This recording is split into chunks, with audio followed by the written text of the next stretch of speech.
42 millions d'euros, une somme rondelette. Aujourd'hui, elle semble pourtant un peu maigre.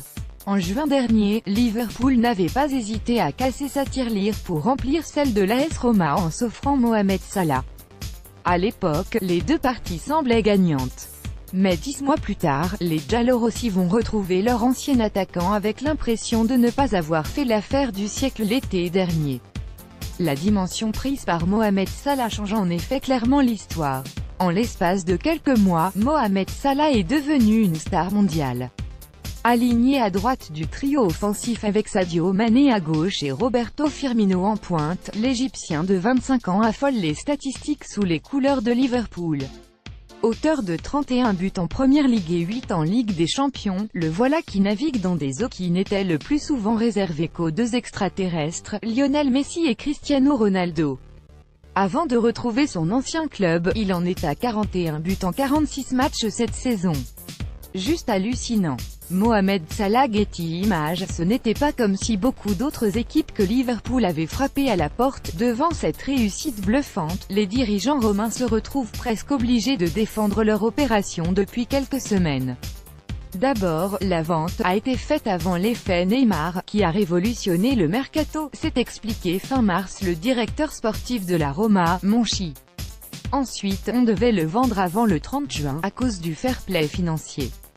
Ceux qui connaissent un peu les affaires savent que ça revient à avoir une épée de Damoclès au-dessus de la tête. Donc si l'on prend en compte ces deux éléments, je pense qu'on a fait une vente correcte. Ce n'était pas comme si beaucoup d'autres équipes que Liverpool avaient frappé à la porte, a ajouté à la BBC James Pallotta, copropriétaire américain de la Roma. Je pense qu'aujourd'hui, beaucoup d'équipes se mordent les doigts de ne pas avoir regardé de plus près. Difficile en effet de jeter la pierre à la Roma. Salah avait bien sûr déjà montré ses qualités avec la Louve. Avec une première saison riche en promesses, 15 buts, 9 passes toutes compétitions confondues.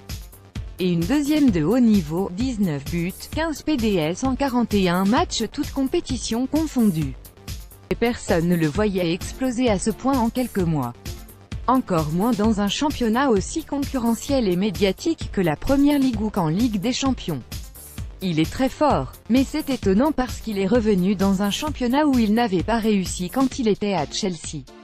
Il a trouvé un entraîneur, des coéquipiers qui lui font confiance, une équipe qui lui convient bien, qui correspond à son style de jeu, constate Monchi.